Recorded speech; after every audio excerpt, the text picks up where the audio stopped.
Bom, gente, boa tarde a todas, todos e todos. Vamos dar início agora à mesa 3 do segundo seminário Bexiga Território Cultural. Para quem não pôde estar aqui ontem, né, o seminário já contou com 2 mesas. Na mesa 1, o tema foi Patrimônio e Quilombo. E na mesa 2, Arqueologia e Diáspora. Então agora a gente vai começar a mesa 3, cujo tema é Moradia e Patrimônio. Antes disso, acho que vale a pena fazer uma introdução, né? Primeiro também dizer que esse seminário foi organizado pelo Centro de Preservação Cultural da USP, em parceria com 2 coletivos que atuam no Bexiga, o coletivo Salve Saracura, do qual eu faço parte, e a mobilização Saracura Vai Vai. Sobre esse tema, né, acho que para fazer uma apresentação e depois passar a palavra para as nossas convidadas, o Bexiga, ele historicamente testemunha dinâmicas urbanas em que a habitação, o patrimônio, o mercado imobiliário e as intervenções do Estado, né, se encontram e se misturam de formas variadas e muitas vezes tensas, né? Então, o Bexiga ele é caracterizado por um conjunto urbano formado por um casario, né, e também por edificações de baixo ou médio gabarito. Nesse conjunto, existe uma pluralidade de formas de morar, de modos de morar, né, que são caracterizadas por várias modalidades, né, por habitações coletivas, vilas, cortiços de quintal, pensões, residências integradas com espaços de comércio e serviço, edifícios de apartamentos. Então a gente observa essa pluralidade de arranjos e formas de morar. E esse conjunto também conta com uma associação bastante significativa entre trabalho e moradia, né? Então o Bexiga, historicamente, tem essa marca da moradia e do trabalho para diversos grupos sociais, né, que buscaram no Bexiga um território de moradia e de sobrevivência. A gente pode pensar no quilombo urbano, né, no século XIX, na passagem entre os séculos XIX e XX para os negros, para os imigrantes europeus, e nas últimas décadas do século XX para os nortistas, nordestinos e imigrantes de outras origens. Então essa associação entre moradia e trabalho é bastante presente. Vale lembrar também que a urbanização do Bexiga, ela está ligada também à presença dos 3 rios irmãos, né, o Itororó, o Saracura e o Bexiga, e pela topografia, né, que desce, as encostas que descem do espigão do Caaguaçu, onde fica a Avenida Paulista, em direção aos vales desses 3 rios. Então essas encostas também condicionaram a urbanização, os modos de ocupação do território, as próprias manifestações culturais, né, se a gente pensar desde o quilombo até os dias atuais. E todas esses elementos, essas características, eles estão presentes nas memórias, né, na própria vida cotidiana, hoje, e também no patrimônio cultural que o bairro possui.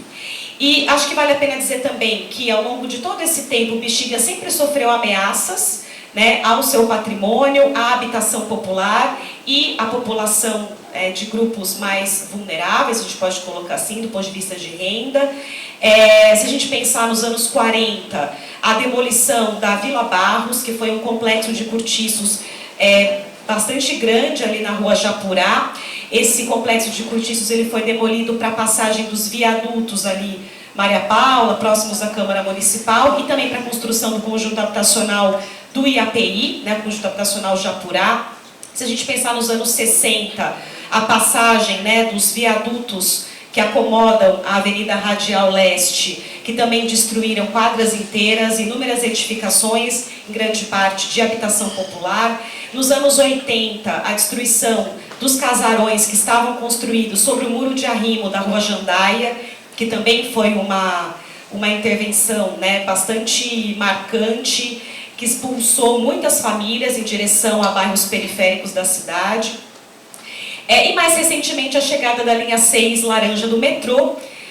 A gente está sofrendo, né, mais fortemente as consequências disso, e as forças que estão se colocando sobre o território e que a Gisele e a Welita vão discutir e debater com a gente. Acho que também, mais um dado que vale a pena apresentar, são os resultados do censo de cortiços, que foi feito recentemente, entre 2021 e 2022, com recursos da Operação Urbana Centro.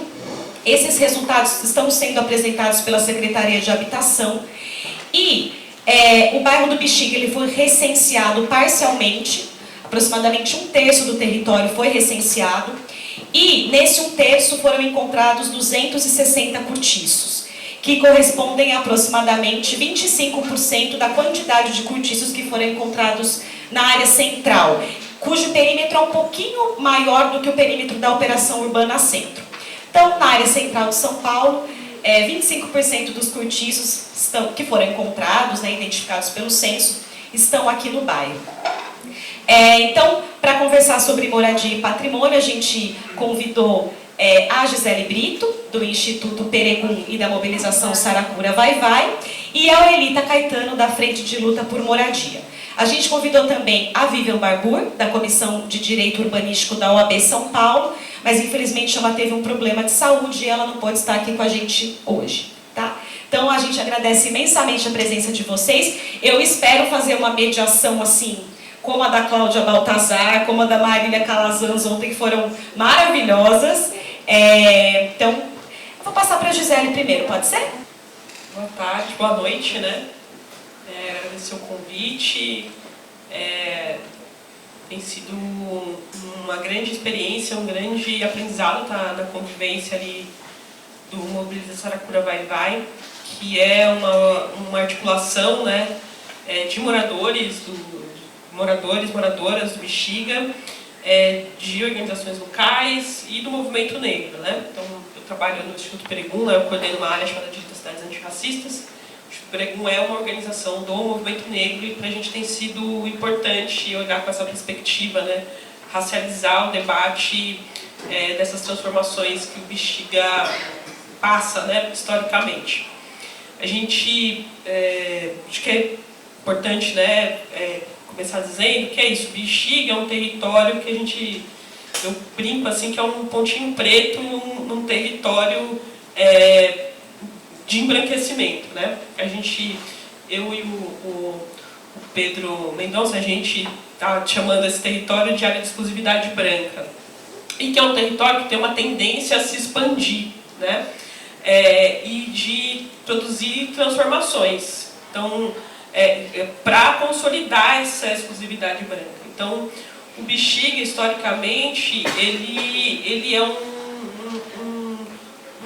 espaço, bom, um quilombo, né? O Bexiga foi um quilombo, né, no sentido de ser um espaço de refúgio, de proteção de uma população negra ainda escravizada. E eu acho que é importante falar disso para lembrar que o Bexiga só foi esse lugar, esse quilombo, porque ele era difícil, né? Difícil acesso, era longe, era ruim de chegar, era um lugar que ficava depois dos rios, morros, meio insalubre. Então, para dizer que os lugares mudam de lugar. Então, acho que essa experiência e esses debates sobre o Bexiga também são importantes para pensar a dinâmica da cidade como um todo, né? Porque os lugares mudam de lugar. O que faz os lugares mudarem de lugar é o interesse de investimento público e privado nesses lugares. E o que acontece frequentemente é que eles mudam de lugar porque eles mudam a cara das pessoas que estão lá. Então é muito comum a gente falar periferia, por exemplo, né, Tatuapé, a Penha, por exemplo, né? A Penha tem uma baita história negra, de resistência negra, o Tatuapé, um bairro operário. E hoje, se você diz assim, eu sou do Grajaú, né? Hoje em dia eu moro no centro, mas eu sou do Grajaú, que é a zona sul, é a zona show. Se você fala assim para alguém do Tatuapé, não, Tatuapé é periferia. As pessoas vão falar assim, Tatuapé, periferia, vai rolar um estranhamento.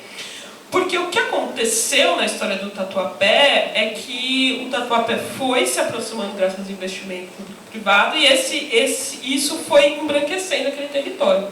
Então, quando esse território ele vai embranquecendo, ele vai sendo embranquecido, essa posição dele vai mudando. Então, o Bexiga tem esse lugar assim de tipo, é no centro, mas quando você anda no Bexiga, você fala, nossa, mas quem conhece a periferia de São Paulo e anda no Bexiga, não tem muita diferença da urbanidade daquelas ruas, né? Bom, a gente falando aqui sobre a ideia é falar sobre habitação. E aí eu acho que o Saracura, né, ele vai se organizando em torno da ideia da permanência. Então, quando é encontrado o sítio, né, a gente começa a reivindicar, acho que essencialmente, o direito a ter a pesquisa, né? Porque quando começa a pesquisa, claramente a gente via vários elementos que diziam que era você ia escavar um buraco ali para reafirmar uma história de apagamento da memória. Você ia achar coisas e aí você ia dizer, não, isso aqui é da história ítalo-brasileira. Então a gente começou a tensionar para que um repertório da presença, da persistência negra naquele território passasse a fazer parte das perguntas de pesquisa ali, né? Para que se pudesse pesquisar e usar técnicas adequadas e narrativas adequadas. Então isso era a primeira coisa. Porque a gente entende que isso tem a ver com permanência. Então a memória é um elemento de permanência.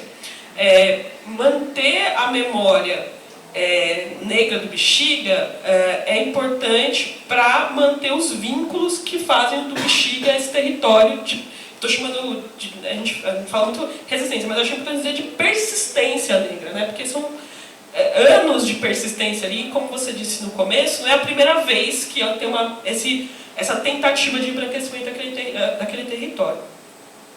Então a gente vai muito nessa linha de fazer essa vinculação da memória, mas com estratégias de permanência.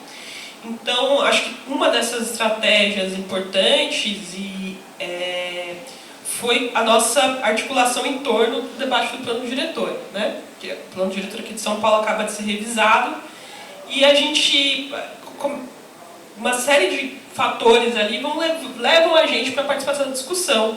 Não era uma discussão que a gente estava priorizando, né? Mas parecem oportunidades e a gente vai construindo articulações em torno disso. E aí a gente propõe 4 emendas ao plano diretor, que é com certeza um dos mais retrógrados assim, que a cidade apresentou. É uma revisão, mas que na verdade coloca outros... retroagem muito do que tinha de ideias boas no outro plano. Não que o plano era ótimo, mas ele tinha ideias ali, valores que foram atropelados na revisão. Então a gente apresenta 4 emendas, 2 delas bem ligadas à questão de instrumentos de patrimônio, que eu não vou comentar tanto, e 2 delas que eram num outro sentido, né? Que era no sentido de como que a gente avança numa ideia de permanência negra no Bexiga. Porque tem uma naturalização, esse processo de embranquecimento, ele acontece a partir de uma naturalização da ideia de que os corpos negros são corpos marginalizados e, então, portanto, o lugar adequado deles é a margem. Lembrando que o Bexiga ainda é uma margem, mas uma margem que foi escondida, né? Então, mas é a margem, são as periferias, e de que também uma naturalização dessa transformação dos territórios como reflexo de uma lógica capitalista. Então, o espaço vai receber mais investimento, naturalmente as pessoas vão sair. Isso, por si só, não deveria ser naturalizado, porque a gente não deveria achar normal que um lugar que recebe investimentos públicos e privados, que são investimentos coletivos, né, seja um lugar de exclusão de pessoas, especialmente as pessoas que já estavam lá. Mas porque também tem uma invisibilidade de que esse processo é um processo racial, é um processo de banimento racial. Então a gente começa a pensar nisso. Como faz isso? Obviamente, acho que a Wanda vai falar melhor, a gente precisa de políticas públicas de habitação. Mas a gente queria intervir numa lógica que é um pouco a lógica típica dessa linguagem do planejamento, né, que é essa lógica disso, né, desses lugares, como esses lugares vão se localizando nessa dinâmica da produção da cidade. Então a gente propõe duas dessas. Uma dizia que o território, que eu não vou dizer aqui literalmente, mas uma dizia que o território específico ali do tombamento do Bexiga, né, que tem um perímetro específico, ele tinha que levar em consideração os parâmetros o perfil racial daquele território, e aí vamos dizer que o Bexiga, quando a gente diz que o Bexiga é um território negro, ele é negro pela essa urbanidade que ele mantém e também por uma questão demográfica. Ele tem uma população, o centro de São Paulo como um todo, tem uma população, uma alta concentração de população negra.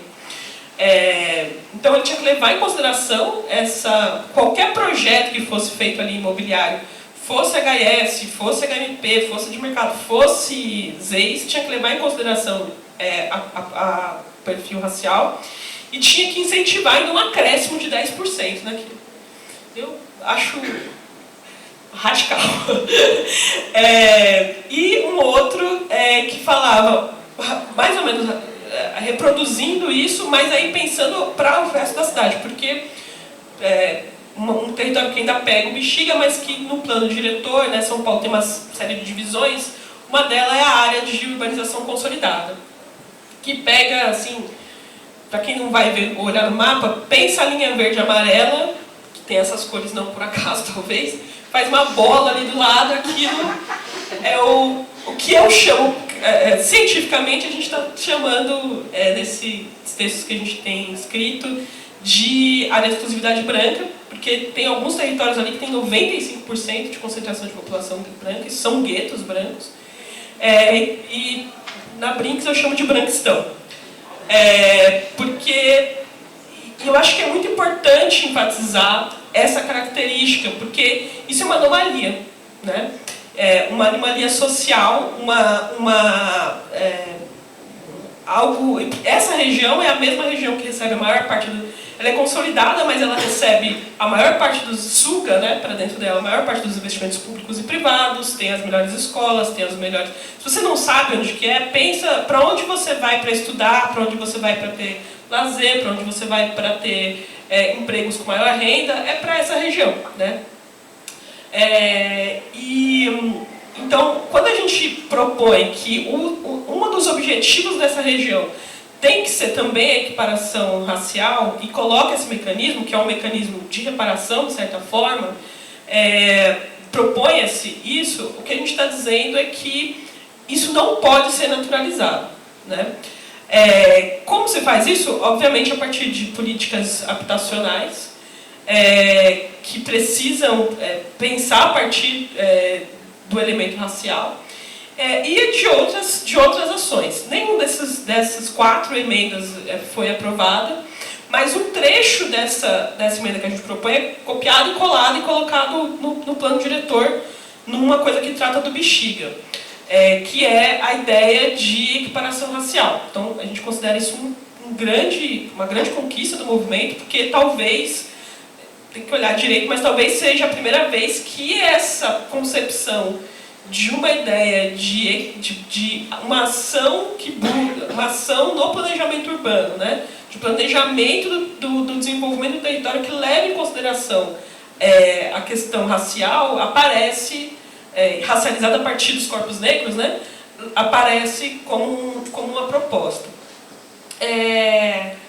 Enfim, aí aparece lá de um jeito que não era o jeito que a gente queria, que é um jeito que a gente tem algumas críticas, mas acho que tem uma vitória parcial aí disso. Então, acho que é importante dizer, assim, né, para a gente passar para outra parte da conversa, que a gente tem no caso do Bexiga, tem algumas coisas que são importantes. Então, é muito importante você pensar em políticas habitacionais, mas também é importante pensar no que faz esse lugar ser um lugar casa, né? O que faz esse lugar? Então, acho que essa questão da urbanidade que tem o Bexiga, né, essa urbanidade negra, que é uma urbanidade que ocupa a rua, que é ruidosa, que é barulhenta, que faz batucada, que faz churrasco na rua, que tem dinâmicas sociais bastante diferentes, que historicamente são reprimidas, elas é que fazem desse lugar um lugar que faz sentido. E aí eu acho que é que junta a memória, a ideia de Sankofa, né, que é olhar o passado com os olhos no futuro, né, porque ativar a memória desse território, desse lugar que sempre teve esses territórios, que produziu esses territórios, que se desenvolve, desses territórios não, desses elementos, né? Então, é um lugar que acolhe a escola de samba, que é um lugar que acolhe a produção musical do samba, é um lugar que acolhe as festas de rua, os festejos populares. Esse lugar, essa liga é que faz ele ser um lugar da persistência da Casa Negra, né? Da persistência da ideia de moradia negra. Então, uma política pública que produz a casa, que é absolutamente necessário, né? Que se viabilize a permanência física, material ali das pessoas naquele território, mas que mate essa característica dessa urbanidade, ela também não vai ser eficiente. E a gente teve agora no último plano diretor, né, um jogo aí de claro, assim, a direita, né, uma narrativa neoliberal afirmando que a verticalização, por exemplo, era positiva porque ela viabilizava mais casas. Ela tem uma falsa coisa aí, né? Porque sim, de fato, talvez a gente precise pensar o Bexiga é um bairro verticalizado, né? E isso faz com que se aproveite talvez melhor o chão, né? Que é um elemento, mas não é qualquer verticalização, não é qualquer tipo, especialmente mais do que a forma como esse produto se ergue, né, no espaço, mas as formas de acesso a esse produto, que eu acho que é uma coisa que a gente precisa estudar melhor, né, as formas de acessar esse produto vertical, né, prédio e tal, que ainda assim acolheram uma classe média negra no Bexiga. O Bexiga é um bairro que tem uma diversidade socioeconômica, então se as áreas tombadas, a gente tem alguns dados, né, que mostram que as áreas tombadas onde tem uma concentração ainda maior de população negra. E isso tem, eu imagino, dizendo sem me aprofundar muito, né, em estudo especificamente sobre isso, mas a gente pode imaginar que isso tem a ver com a própria característica, de certa forma, precária desses imóveis tombados, que acabam virando pensões. Por outro lado, você tem uma classe média que vive nos prédios do Bexiga, né? Que são prédios que têm uma certa verticalidade, não são grandes, né? Gigantescos, mas então a gente precisa associar isso. E a gente também tem alguns dados que a gente mostra que a população negra ela tem mais afinidade, tem uma baixíssima afinidade com a verticalização que é produzida na cidade, mas tem uma alta afinidade, digamos assim, entre população negra e verticalização pública, né, produzida pelo Estado. Aí entra a importância de políticas públicas, né, de produção da moradia. Acho que é isso, né? Eu falei menos do meu tempo? Posso falar mais? Estou aqui, onde que é o momento certo de parar? E aí eu acho que tem um documento que eu estou tentando reencontrá-lo, mas, se não me engano, é no EIA Rima, não, um dos documentos que o metrô prepara para fazer a obra, da linha do licenciamento ambiental ali, né, da linha laranja, da linha 6, e eles falam literalmente isso com muita naturalidade, né, de que um dos impactos da obra é a mudança populacional. E aí, de novo, volto para o começo da conversa, né, essa naturalização, na política, no Estatuto da Cidade e tal, a gente tem alguns instrumentos que combatem essa naturalização. Então, a ideia de produção, na própria ZEIS, né, a produção de alguns instrumentos que capturam, né, o lucro dos empreendedores imobiliários para produzir algum tipo de recurso público. Então, o tal do potencial construtivo, né? Você vai construir na cidade de São Paulo você pode construir uma vez a área do terreno, aí se você, ou até 4, mas para você construir até 4 você tem que pagar e esse dinheiro vai para fundos, né? Quando é uma operação urbana, por exemplo, vai para um fundo público específico daquele lugar que só pode ser usado naquele lugar. Em outros casos vão para um fundo geral. O Fundurb, né, por exemplo, que é um fundo, aliás, riquíssimo, tem muito dinheiro que não é usado.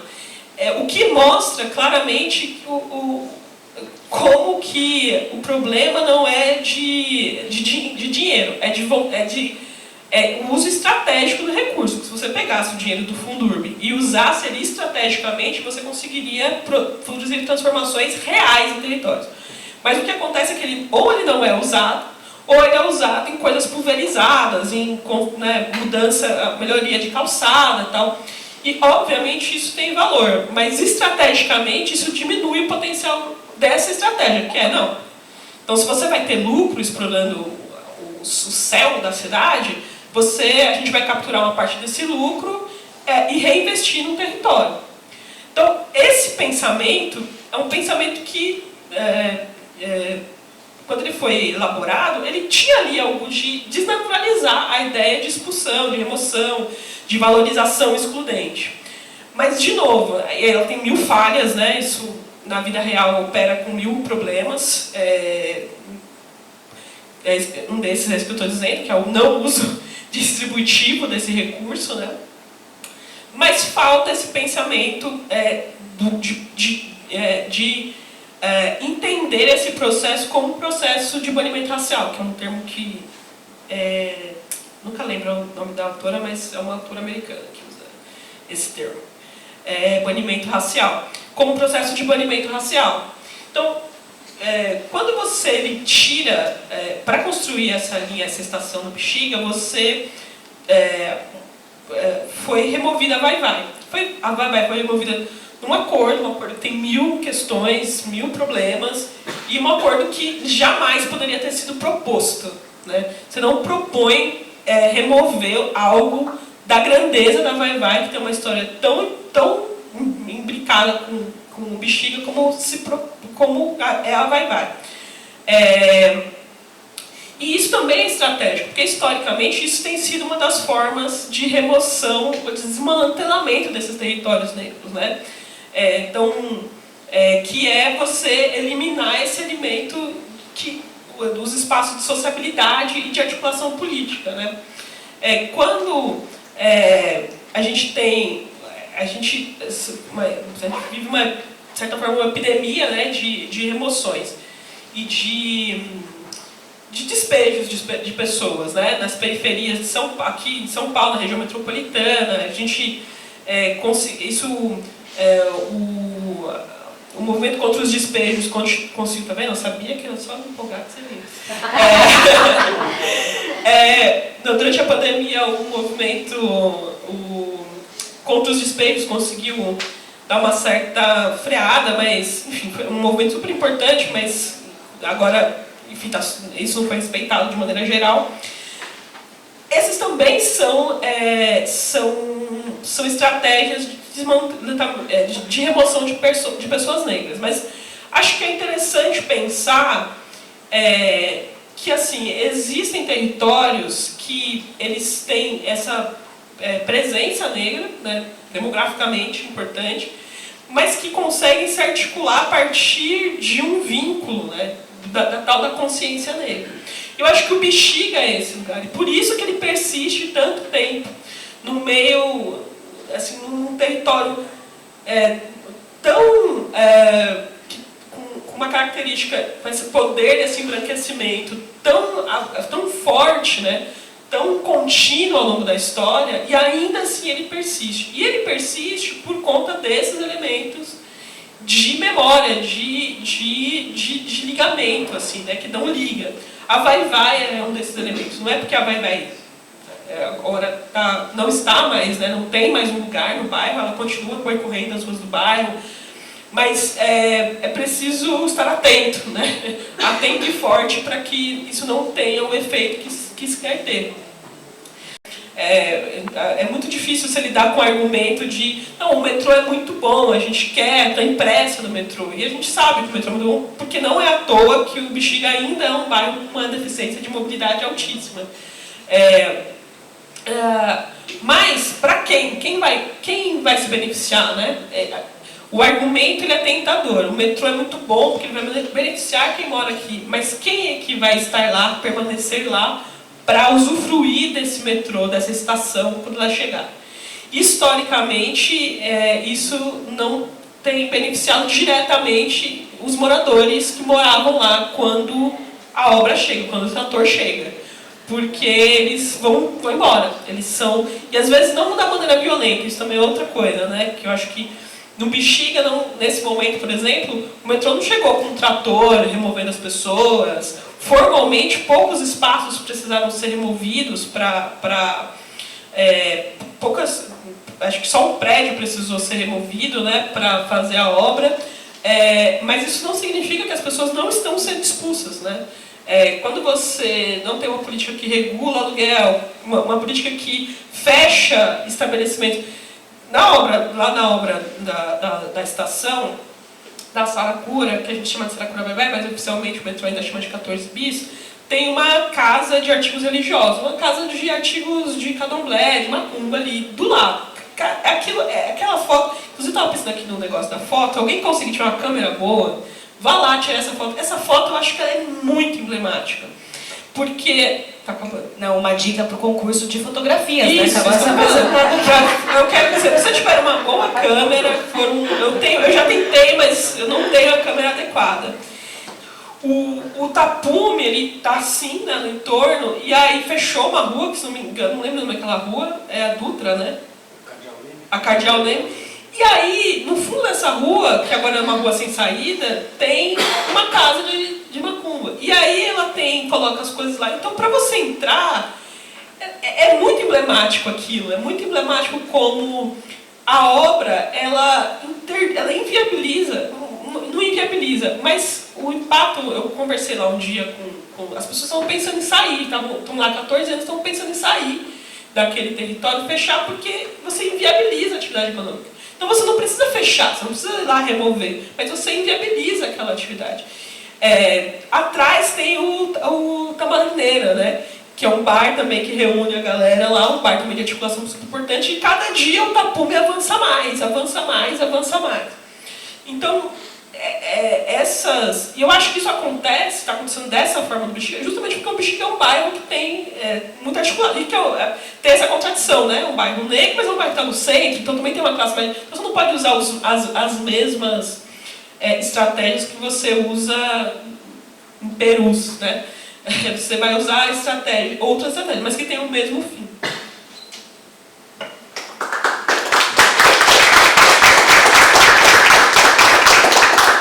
Muito obrigada, Gisele. Agora passamos a palavra para a Oelita, por favor. Obrigada. Tá ligado? Isso. Agora Já foi. Bom, gente, eu sou a Oelita, eu sou da Frente de Luta por Moradia.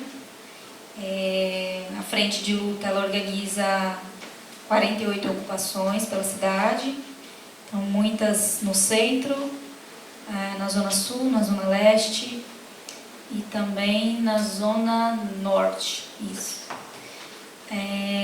São cerca de 10 mil famílias organizadas no movimento e a nossa luta está há muitos anos, né? A gente diz que desde a década de 80, comecinho da década de 80, se iniciou a luta da Frente de Luta por Moradia.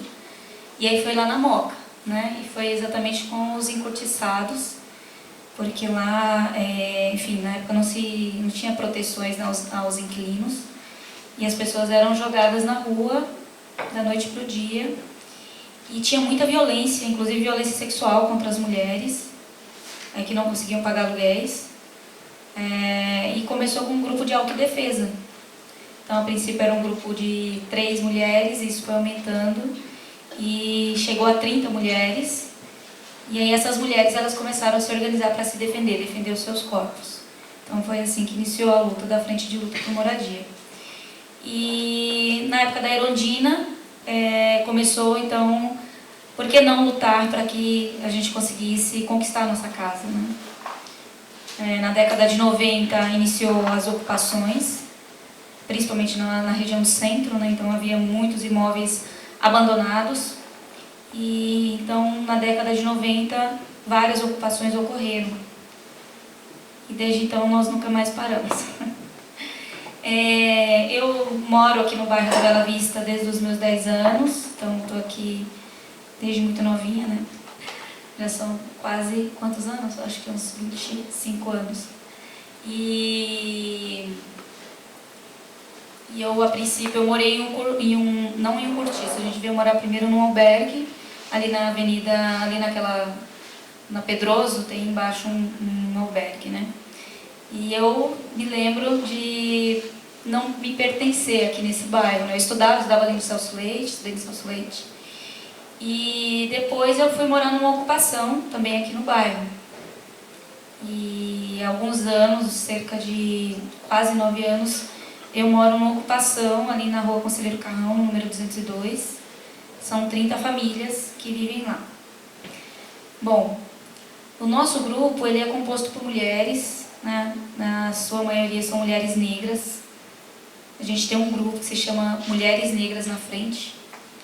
E a gente trabalha com um público específico, né? Que são os trabalhadores de baixa renda. São aqueles que ganham até 3 salários mínimos. É óbvio que tem outras pessoas, mas essas pessoas elas vêm para poder fortalecer o movimento.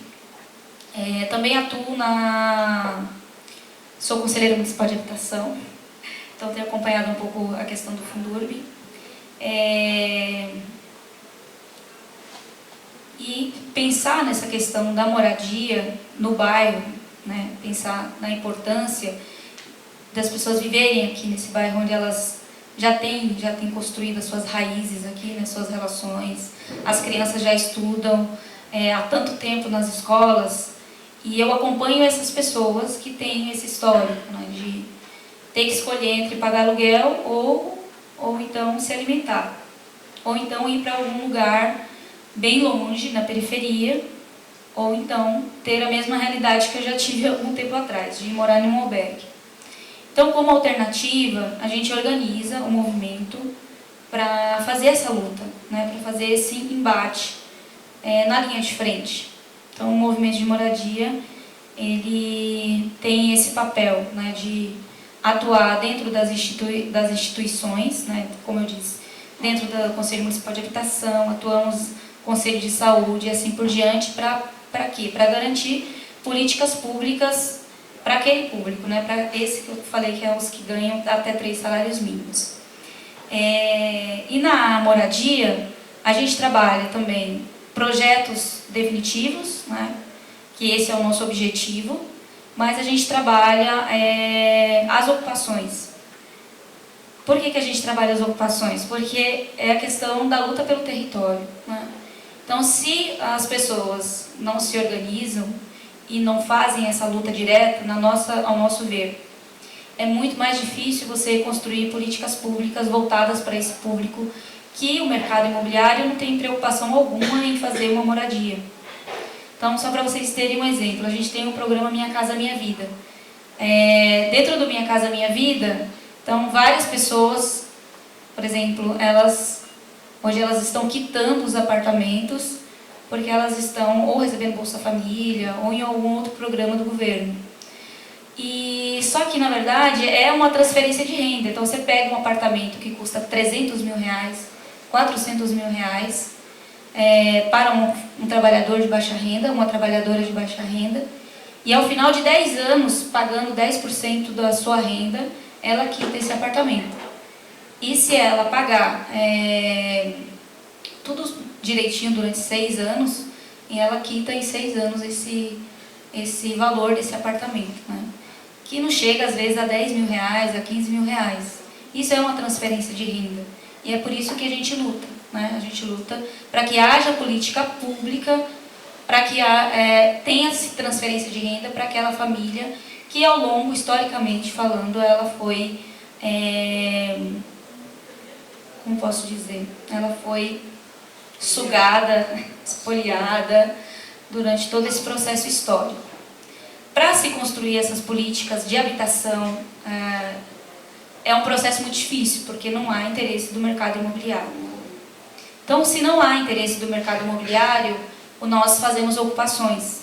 Então, ocupamos na região, principalmente na região do centro, para que se tenha visibilidade, né? Para que isso chegue ao poder público, que isso chegue também na mídia, e para que a gente dispute um lugar que é muito importante para nós, que é o discurso, né? Então, você tem esse discurso dominante que normaliza a violência contra a classe trabalhadora, e pensando numa classe trabalhadora de baixa renda, onde você vai ter, em sua maioria, mulheres e mulheres negras, né? Em sua maioria, mulheres que também sofrem violências, N tipos de violência. A violência doméstica, a violência de Estado, a violência contínua, né? A vida é um sistema de violência. Então, quando a gente faz essa luta, é pensando nesse público. E aqui na Bela Vista, a gente tem muitos imóveis que não cumprem a função social da propriedade, aqui no Bexiga, né? Então, a gente está nesse momento agora de demarcar áreas, né? Está tendo a revisão agora do zoneamento, né? Aqui da cidade. E a gente tem indicado muitos imóveis, a gente tem feito uma pesquisa, né? O movimento de moradia tem feito uma pesquisa para indicar essas áreas, para que elas sejam demarcadas como áreas de interesse social, né? Como os EIs. Porque se você não tiver, né, vários instrumentos e a luta junto, porque também não adianta você ter leis, porque a gente tem muitas leis, né, que garantem os nossos direitos, mas se não houver mobilização, se não tiver organização, você não alcança, porque o mercado, porque os interesses econômicos constroem todos os mecanismos possíveis e imagináveis para que os direitos das pessoas sejam, né, deixados de lado. Então, a gente tem aqui na Praça 14 Bis um imóvel que está, há muitos anos atrás, ele foi uma alocação social, na época da Marta Suplicy, do governo da Marta Suplicy, e é um imóvel que, pelas nossas pesquisas, está devendo 6 milhões de reais de IPTU. E a gente demarcou essa área, né, a gente entregou lá, nós estamos no processo de negociação para fazer moradia de interesse social. Se você subir a Brigadeiro Luiz Antônio, você perde a conta de tantos imóveis que estão vazios, estão abandonados. Um desses é o Hotel Danúbio. Não sei se vocês conhecem um pouquinho da história do Hotel Danúbio. Ele tem uma dívida de quase 6 milhões e meio de IPTU. Sem contar isso, porque eu não puxei a matrícula dos imóveis que estão à volta. Então, muitos imóveis que não cumprem a função social. Se você chegar aqui na Santo Antônio, com a 9 de julho, você tem imóveis do INSS, né, do governo federal, que são imóveis que a gente está propondo para o governo também. Só ali é possível construir 500 unidades habitacionais. Então, a gente está nessa luta, então não sei se alguns de vocês acompanharam. Nesse processo de negociação, o que ocorre? Muitas entidades que são de outras regiões têm disputado editais nas regiões do centro e indicado, enfim, assim, a luta é para todos, né? Mas a nossa luta aqui no Bexiga é para que entidades do próprio bairro possam disputar os editais de áreas públicas do governo federal e que seja atendida às demandas das pessoas que vivem no bairro. Então, pensando nisso, o movimento organizou uma ocupação para que a gente pudesse sentar na mesa para poder negociar. Então, de sábado para domingo, nós fizemos essa ocupação nessa área do governo federal. E foi uma ação pacífica da nossa parte, né, do grupo organizado das mulheres, com a bandeira Nenhuma Mulher Sem Casa, porque essa é a nossa bandeira. Entramos por volta das 20 horas e a polícia militar, ela chegou, já extremamente violenta. Logo em seguida já chegou o choque e a gente estava negociando com a Superintendência da Saúde, né, aqui em São Paulo, a nossa retirada e sentar para negociar na segunda-feira. E a Superintendência ligou para o comandante da Polícia Militar para impedir que qualquer tipo de violência, qualquer tipo de ação truculenta ocorresse contra as pessoas que estavam naquele imóvel, né? e o telefone foi desligado na cara, e eles entraram, né? Na verdade, a gente negociou para retirar todo mundo.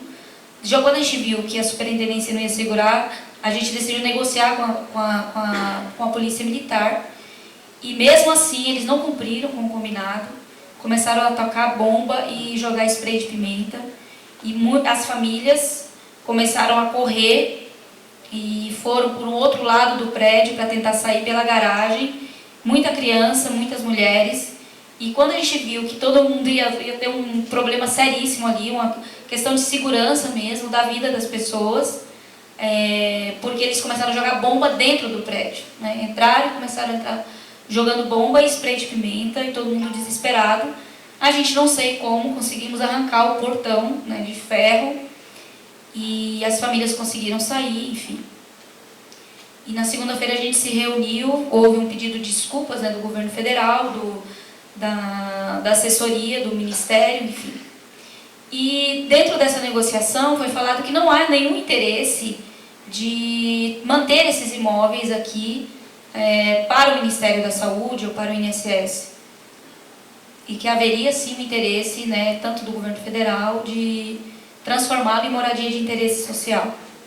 Então a gente está nessa briga, né? Então, assim, a briga por território.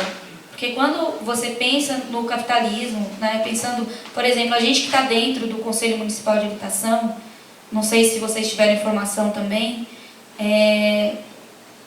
o conselho é composto por 16 conselheiros da sociedade civil e composto por vários outros conselheiros, representantes da universidade, representantes do poder público e de ONGs, né? E a gente fez uma grande disputa para poder eleger os nossos conselheiros. Nós elegemos 8 conselheiros progressistas e a Igreja Universal elegeu os outros conselheiros. Juntamente com os outros conselhos, né, os conselheiros do próprio governo, eles têm aprovado várias questões lá dentro que não são prioridades no atendimento das pessoas mais vulneráveis, né? Então a gente tem feito muitas essas disputas. Aqui no bairro, por exemplo, a gente elegeu 2 conselheiras agora tutelares, com muita dificuldade, muita luta, né? A gente conseguiu eleger 2 conselheiras do nosso campo e outro movimento também social elegeu mais 3, então aqui nós conseguimos manter o campo progressista na defesa do direito da criança e do adolescente. E isso tem tudo a ver com o movimento de moradia, isso tem tudo a ver com a luta pelo direito à cidade. Porque se você não ocupa esses espaços são tomados pela direita.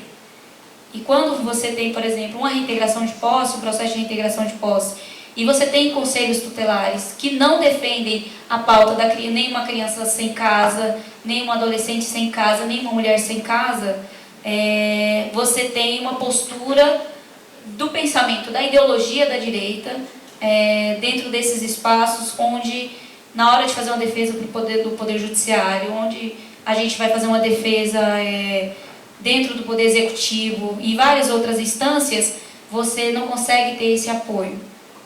Sempre lembrando que é muito importante para a gente fazer tanto essa luta institucional como a luta direta.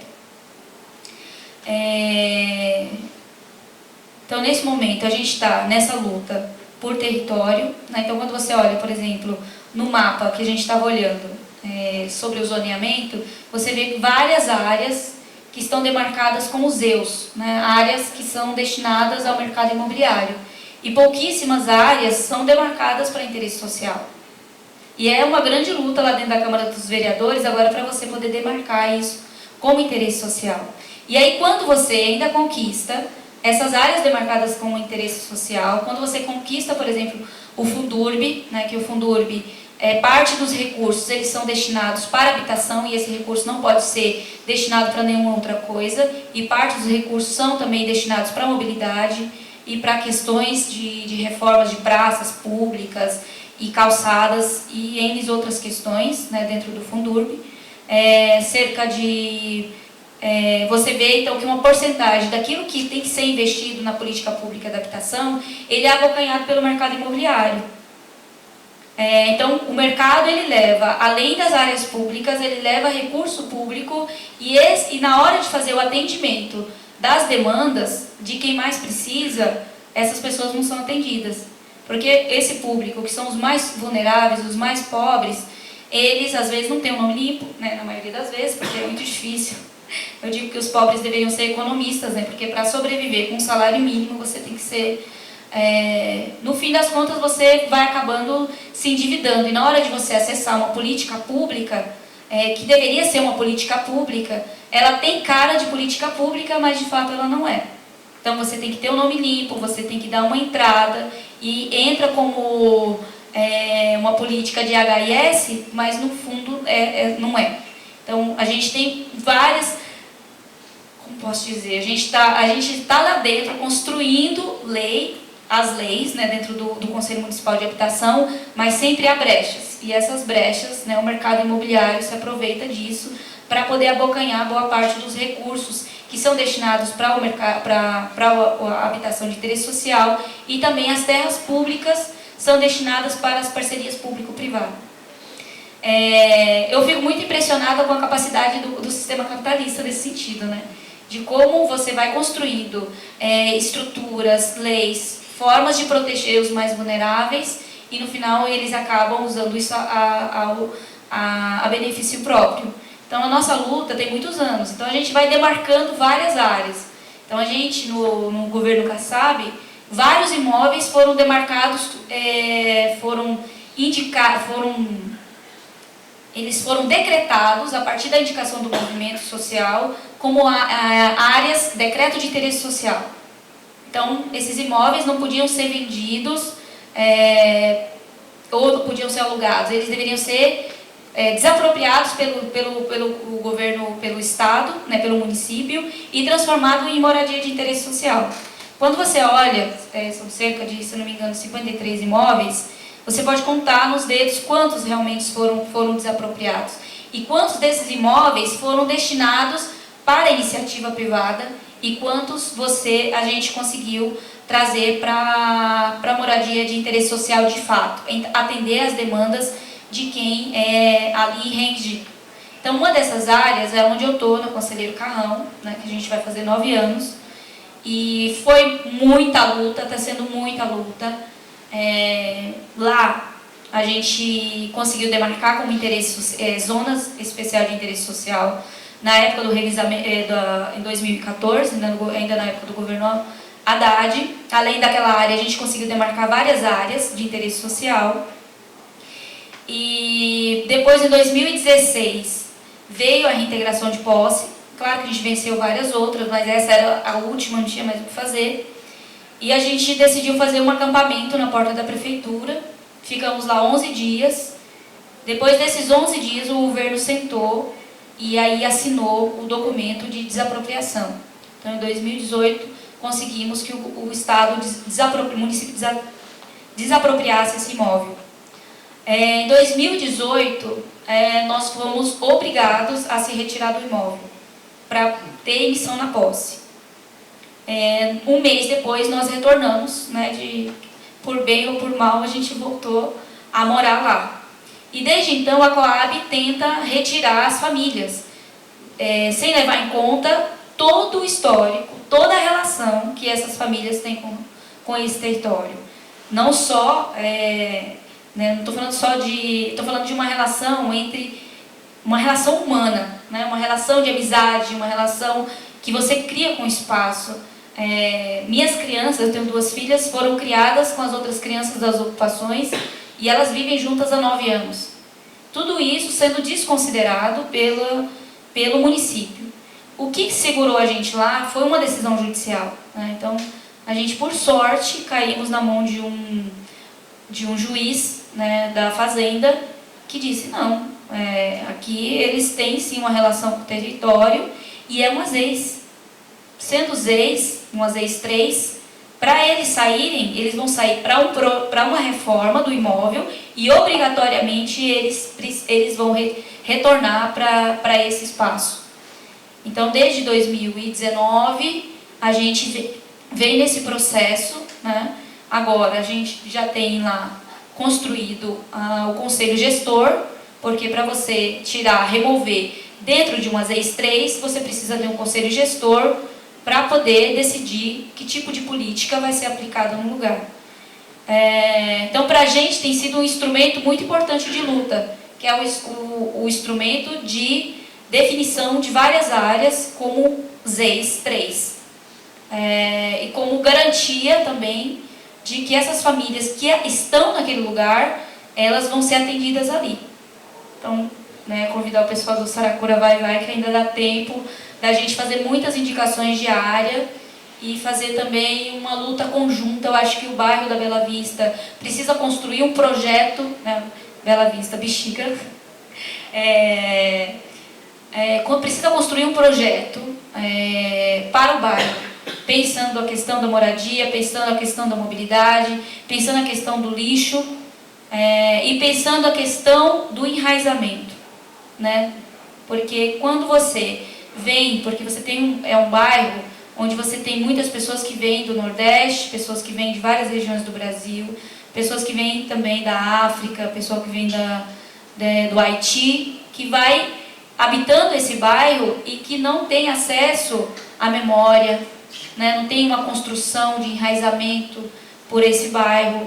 E você constrói esse processo de enraizamento, que quando você pensa em viver num cortiço, num quartinho, onde você tem que, ao mesmo tempo, cozinhar, tomar o seu banho, que na verdade nem acesso ao banho você tem, mas eu faço muita visita aos cortiços, não sei se vocês conhecem aqui.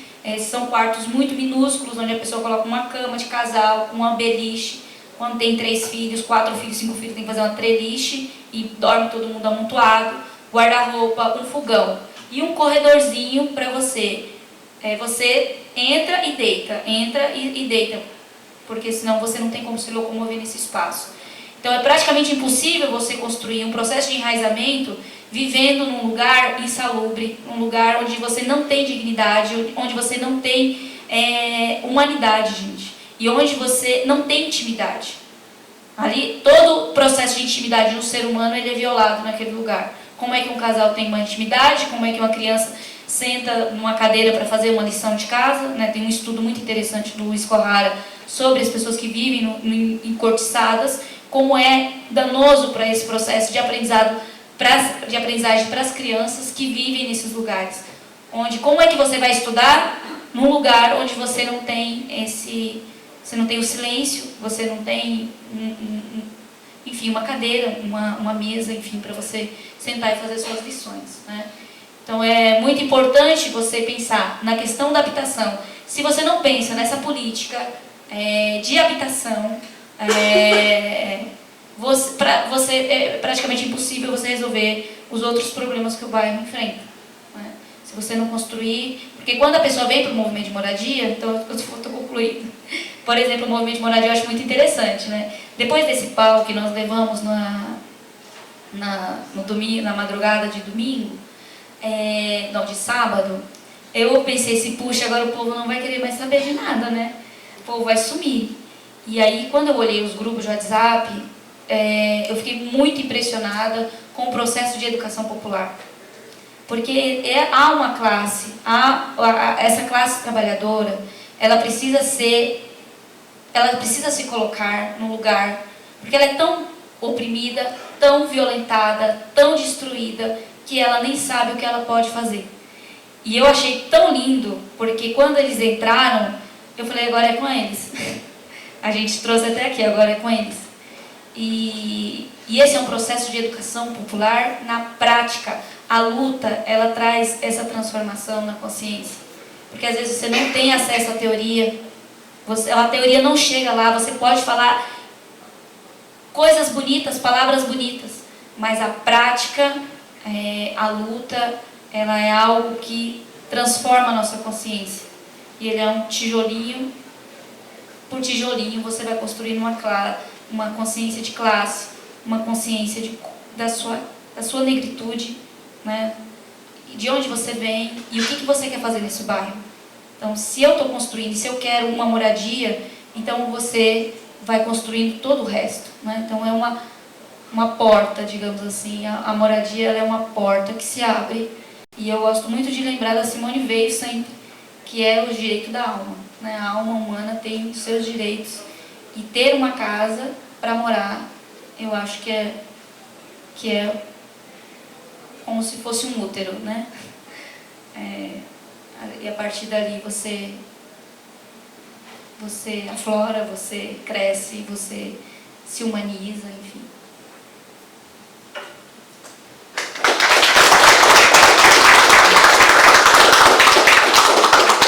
Obrigada, Welita, obrigada, Gisele. E aí, acho que antes de abrir a palavra, eu só queria fazer uma colocação, que é toda essa complexidade apresentada por elas, né, ela acontece em um bairro que é tombado.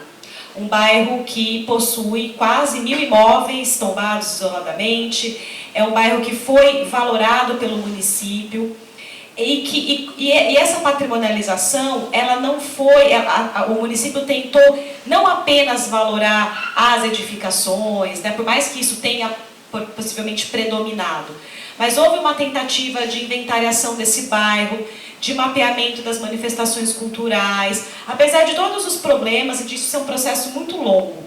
Mas acho que vale a pena pontuar que é aí também que o direito à moradia encontra o direito à cultura, o direito à cidade, a preservação do patrimônio, né, que pode ainda ser melhorado. Enfim, a gente está discutindo isso, inclusive aqui no bairro, entre os coletivos. Então, também queria pontuar isso e abrir a palavra para vocês, se alguém quiser fazer alguma pergunta para elas. Tem uma aqui, Vitor. Quer começar com você? Pode ser?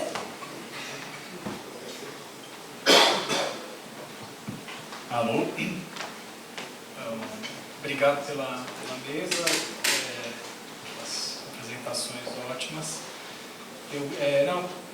Um pouco nesse sentido que a Cláudia falou, queria aproveitar para trazer um pouco, para levantar a bola da compatibilização possível e da falta de política pública nesse sentido, de dois aspectos que vocês trouxeram, que é a política de habitação, a necessidade de aumentar o número de ZEIs e de ter mais habitação social em todas as regiões, mas aqui também no Bexiga, e especialmente aqui, a gente conhece bem ali as várias áreas. Agora nesse momento de zoneamento a gente vem apontando algumas áreas para expandir ZEIs também. Acho que esse assunto fundamental, a compatibilização disso com o que a Gisele trouxe a respeito dos modos de vida que se dão, de certa forma, num casario, ou em prédios baixos, etc. Um pouco levantando a bola para a gente continuar falando sobre isso, que como as ZEIs hoje em dia têm implicado em prédios altos, genéricos, de certa forma, que acabam não dando conta dessa construção de laços sociais, muitas vezes que se dão na rua, na calçada, um churrasquinho na calçada, como a Gisele falou, e que é um desafio de política pública, né? Porque que eu acho, pensando nesse bairro tombado, como a Cláudia falou, de quase 1000 imóveis tombados, e nos cortiços, que a Welita estava comentando, um tipo de política pública que deveria dar conta de pensar a permanência nesse tipo de edificação também, né? Que é uma conta que não fecha para o mercado imobiliário, o mercado imobiliário precisa de um potencial construtivo muito alto para produzir muita habitação, para conseguir fazer uma conta ali, ainda com financiamento que faz sentido, fechar e ter seu lucro. Como fazer isso numa casa que você pode subdividir, mas considerando a salubridade, uma coisa de dignidade, né, de uma boa habitação, mas que vá também no sentido da densidade populacional que tem no bairro, mas acho que é interessante você trouxe um aspecto muito importante, que é também não idealizar, porque muitas vezes a gente está falando do modo de vida, do uso da rua, mas às vezes isso implica numa habitação insalubre que a gente acaba talvez idealizando, sem ver os problemas que estão ali dentro, né, os cômodos e tal. Então, só levantando isso, eu sempre gosto de lembrar desse momento nos anos 70, que tem esse projeto, né, contratado lá o Paulo Mendes da Rocha pela prefeitura para fazer um projeto que nos anos 70 eles propõem locação social, vários prédios altos, junto com um parque e tal, tem até um desenho para uma nova sede do Vai Vai. Na mentalidade daquele momento, do campo dos arquitetos lá, eles estão propondo uma coisa que é para habitação social, mas que na verdade está demolindo quase todo o casario da região. Eu sempre penso nisso, até o Adão está aí, eu sempre penso, será que teria existido nos anos 80 a segunda sede do MNU naquela parte do Almirante Marques Leão, se tivesse sido feito esse projeto da prefeitura, que demoliu todo o casario e pressupunha prédios genéricos ali, de certa forma encaixotando uma coisa que parece que não comporta um tipo de sociabilidade como a que possibilitou o pai Francisco de Oxum fazer o terreiro no Almirante Marques Leão também, que estabelece uma série de outras relações que naqueles prédios ali eu acho que não está. Então, só trazendo esse aspecto que eu acho interessante de pensar como é uma coisa também para a gente ter em vista nas pressões políticas que a gente vem fazendo, que a gente vai fazer. Acho que é um desenho de política pública que ainda não está bem formulado. Acho que a gente pode fazer uma rodada, né? Depois, pode ser, gente? Depois vocês vão responder? A Prefere? gente lembrar.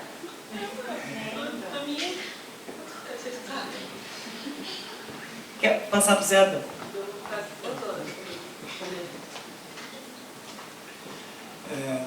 Acho que é mais no sentido assim do que Quem fazer. não sabe, esse é o Adão, fundador da MNU. Cara importante, esse é importante.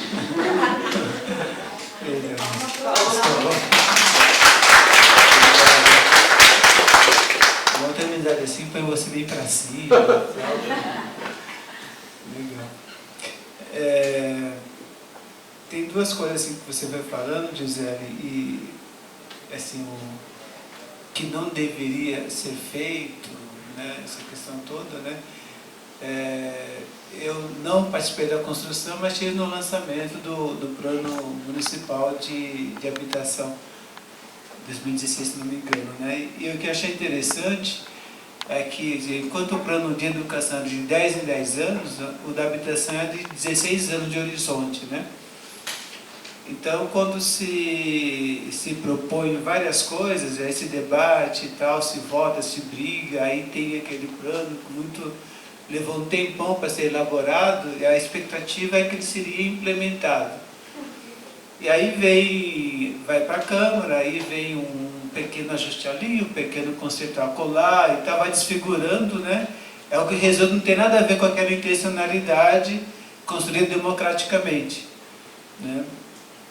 E eu estive aqui na FAO, 2000, acho que 17, por aí, um pouquinho antes, que fizeram um projeto para os alunos, né? Então tiveram lá entre a USP e o outro lado do rio, ali na estação, lá no Educandário, naquele trocamento do quilômetro 16 da Raposa, no começo do Politécnico. Cada grupo de estudantes fez o seu projeto e apresentou em sala de aula. Estava o Nabil Gondu, que é a Raquel Ronick, os professores. Interessante, a Lia, né, da Vila Nova Esperança, lá no fundão do João 23, foi que eles convidaram as comunidades, as pessoas e tal, para ver. Então o pessoal via aquele projeto ali, bonitinho, né, muito lindo, né? E aí se imaginava que um dia aquilo lá podia ser uma realidade. Então, entre a idealização e aquilo que ocorre, né, tem um abismo enorme, né? E a minha indagação é essa, né? É um futuro que vem, mas nunca esse passado não decorre. Como fazer o link, como superar isto, né? No médio e longo prazo, né? Para que isso, sei lá, é horrível. Como é que a gente faz?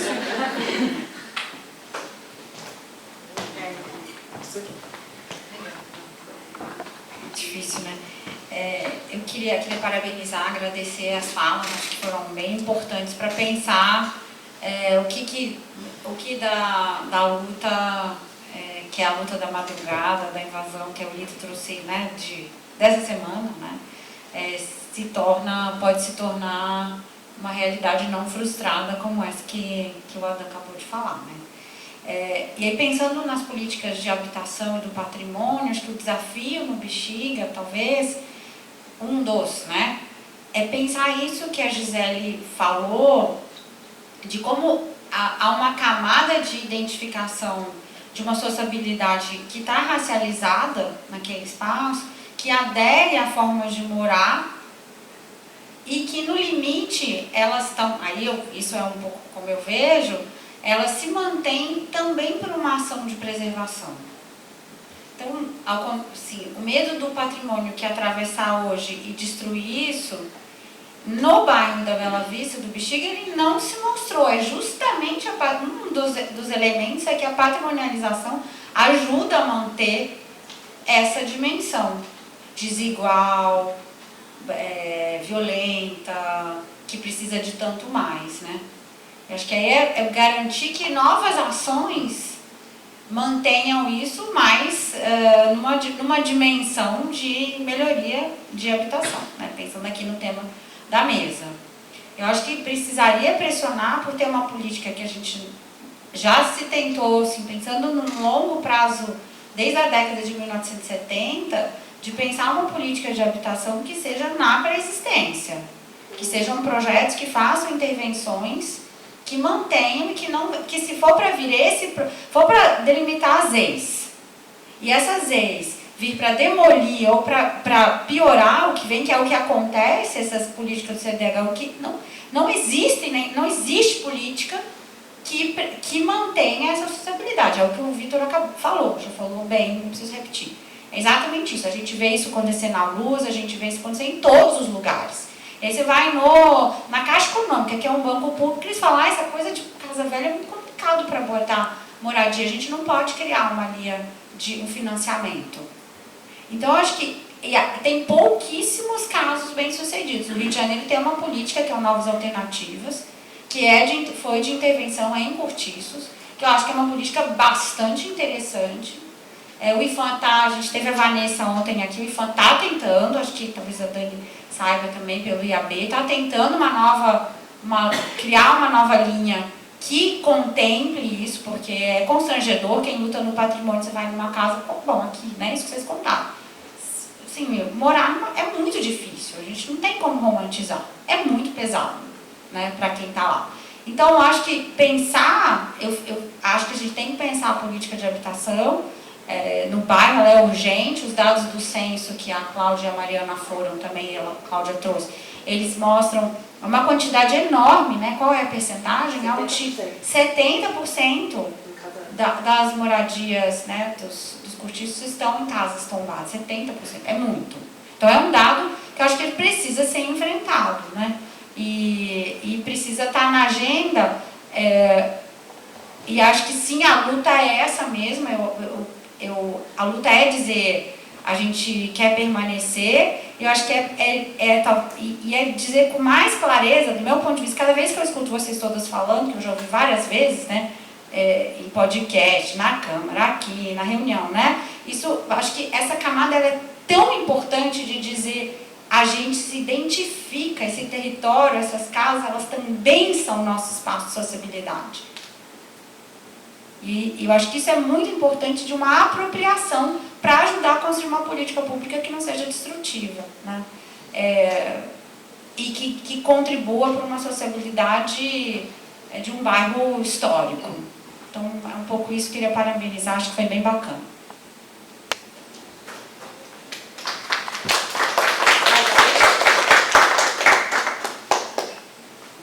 Acho que podia voltar para ela.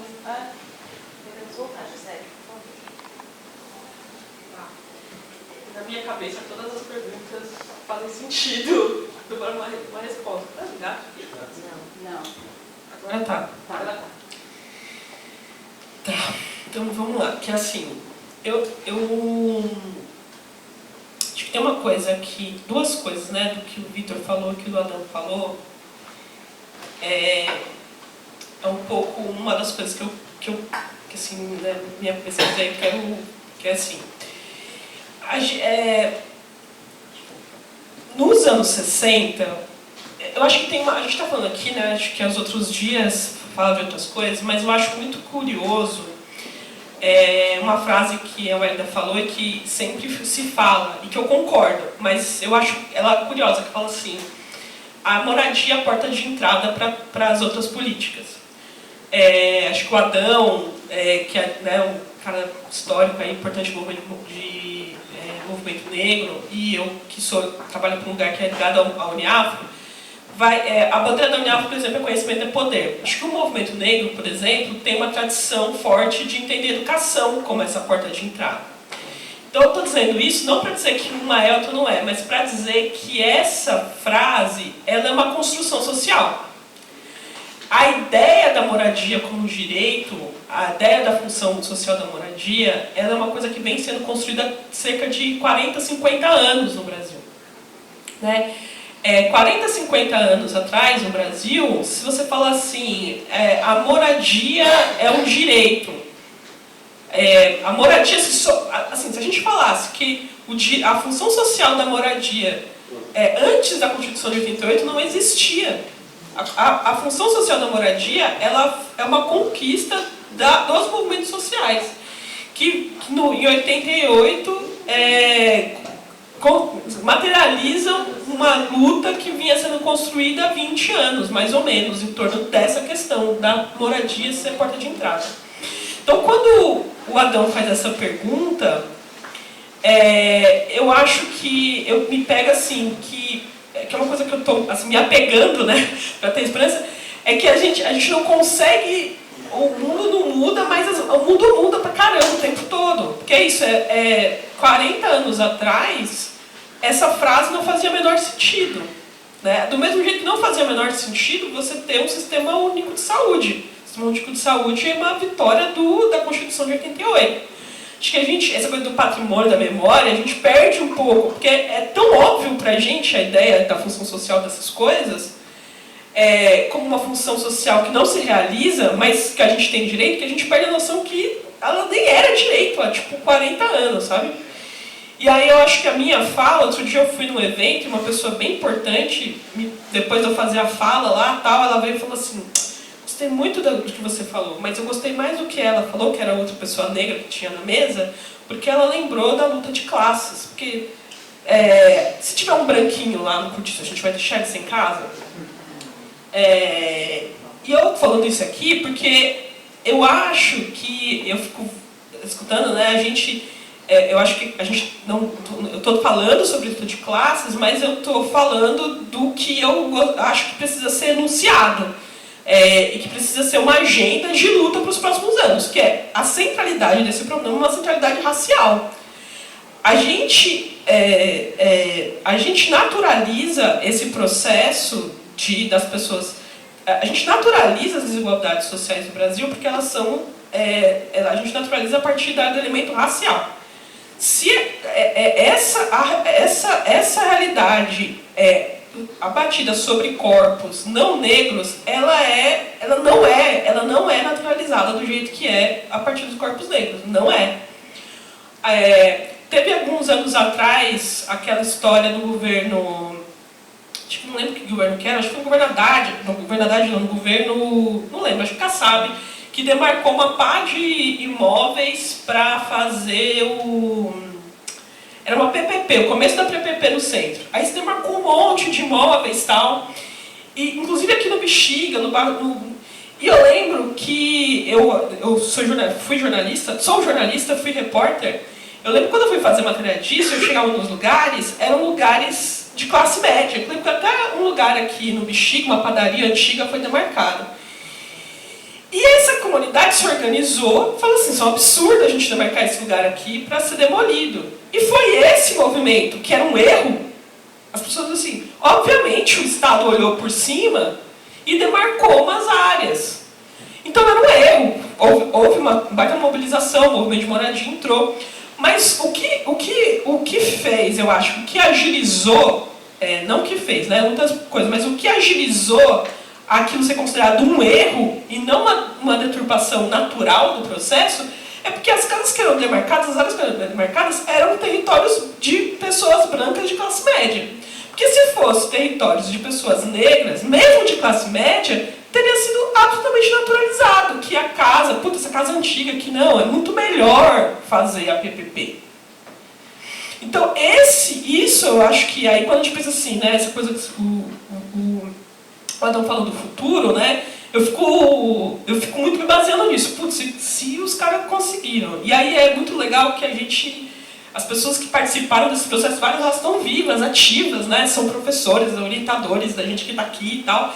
Você fala assim, caramba, se a galera conseguiu, em 40 anos, fazer a ideia da moradia, né, jogar na nossa cara esse paradoxo, porque o lance era, se a moradia é central para a reprodução da mão de obra trabalhadora, mas o mercado não se interessa, depois eu quero falar disso, mas o trabalhador não recebe o suficiente para pagar por isso, e por isso que ele faz autoconstrução.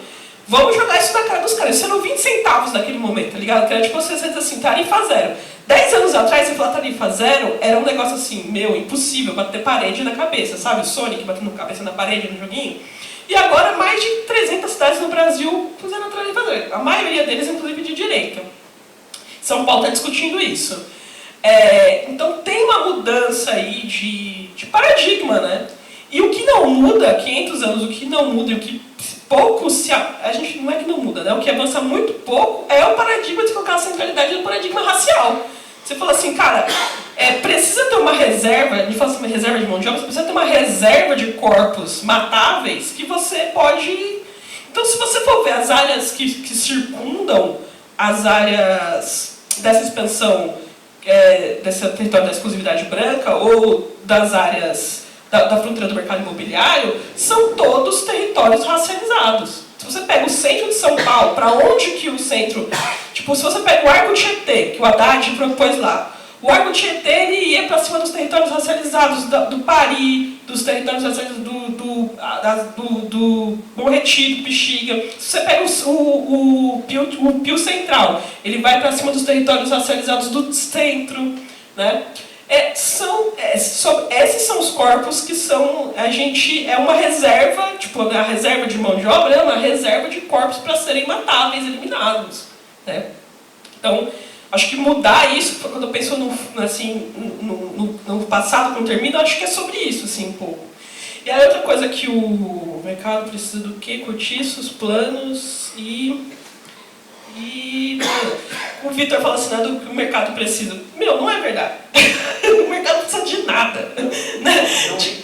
Não, mas assim, só dizer isso de novo, que assim, primeiro que a gente fala mercado, né, a gente pensa o mercado que constrói o barra não sei o que lá, barra de perdizes. Mas tem um mercado operando nas periferias também. É mercado, não deixa de ser mercado, mas é um mercado que ele é criminalizado, marginalizado, né? Eu ia falar outra coisa, mas esqueci, mas é isso. Então, acho que tem, assim, o mercado poderia fazer. O mercado não faz porque é mais lucrativo, né, ele prefere. E aí, uma coisa que eu acho que é isso, assim, para o mercado, ele vende essa exclusividade branca, faz parte dos ativos de mercado. Então, o mercado, para ele obter o maior lucro possível, ele precisa garantir para o público consumidor dele, que é ideologicamente branco, que você não vai conviver com esses corpos perigosos, que a gente, na verdade, quer expulsar, quer matar, que são pobres, pretos, periféricos, mas eu acho que, eu falo sempre isso, eu marco essa coisa do Bexiga ser um território também de uma classe média branca, negra, porque eu acho que tem um elemento aí que é, assim, e aí falando um pouco do que a Flávia falou, né? Que eu acho assim,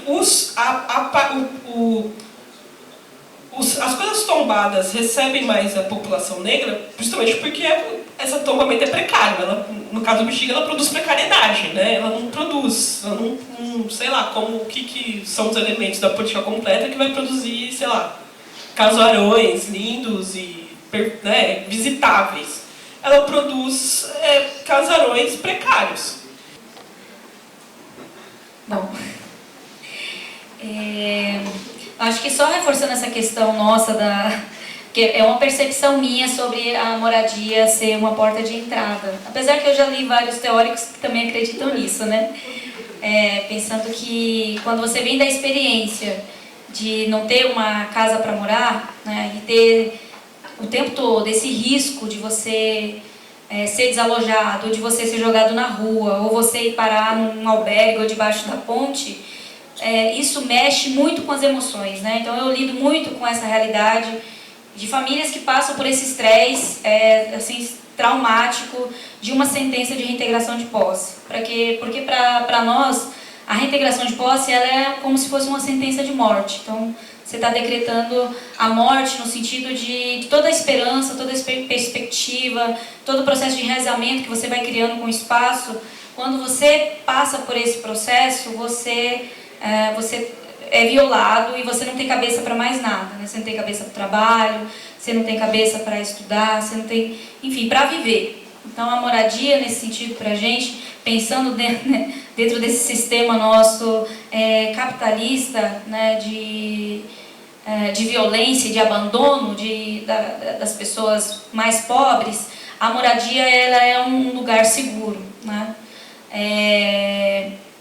Pensando também na questão, para a gente é muito natural que o nosso público, que as pessoas que a gente trabalha sejam negras, né, e mulheres. Então, para a gente é extremamente natural. E dentro da nossa organização tem também muitas mulheres brancas, homens brancos, né, e a nossa bandeira de luta é nenhuma mulher sem casa, né, mulheres negras na frente. E foi muito engraçado esse processo para a gente, né, de construir essa bandeira nenhuma mulher sem casa e a bandeira de mulheres negras na frente. Porque quando a gente foi construir isso, as mulheres negras não se sentiam mulheres negras. Então, foi uma grande discussão, tivemos que pegar a teoria e conversar, porque elas achavam que elas não eram negras. Então, foi um processo de construção dessa questão, né, da negritude dentro do nosso grupo. Então, pensando na questão dos cortiços. Então, assim, sempre que eu estou falando, gente, eu estou falando nos mais pobres mesmo, que é esse pessoal, essas pessoas que eu convivo no dia a dia. Então, é uma questão muito de experiência, né? De pensar alguma política pública para essas pessoas que vivem nesses lugares. Tem que ter intervenção do Estado. E quando a gente pensa nisso, a gente não está pensando em demolir esses lugares, porque esses lugares, eles fazem parte da história. Imagina você chegar num lugar, esses dias há 2 anos atrás, eu fui na minha cidade, lá no interior de Goiás, e na minha cabeça ela era gigante, ela era enorme, né? E quando eu cheguei lá, eu percebi que ela era um ovo, e que ela era exatamente do mesmo jeito que eu, assim, não mudou nada, a casa, as casas, a igrejinha, a pracinha.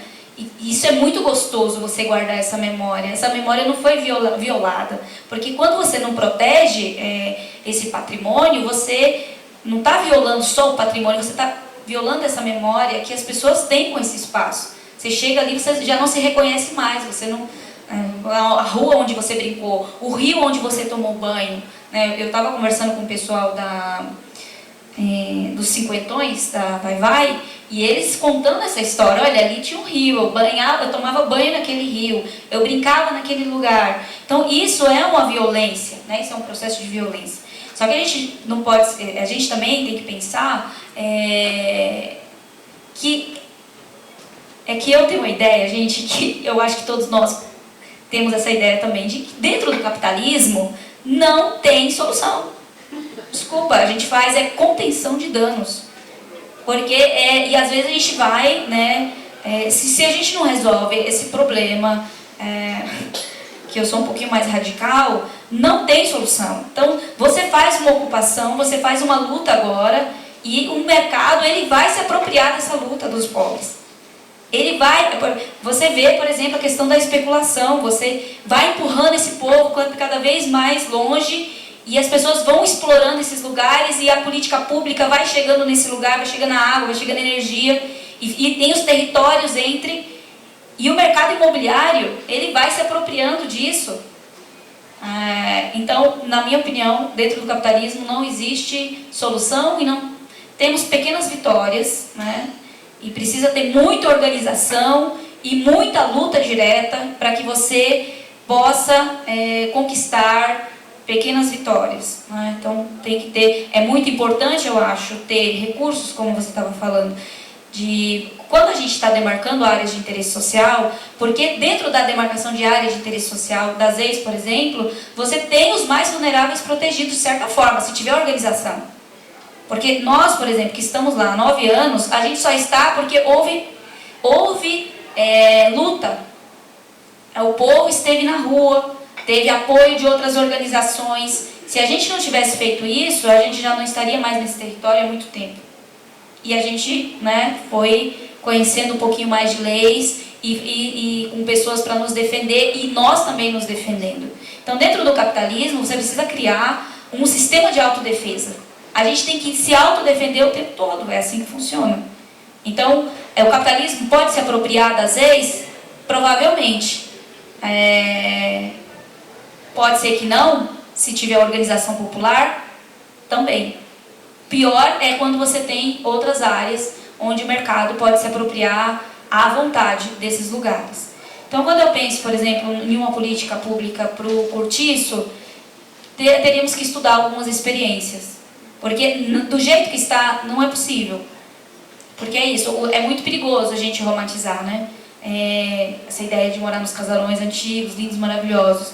Mas o convite é para a gente fazer uma visita. Fazer uma visita, você vai ver o tamanho da violência, o tamanho da exploração que essas pessoas elas se submetem.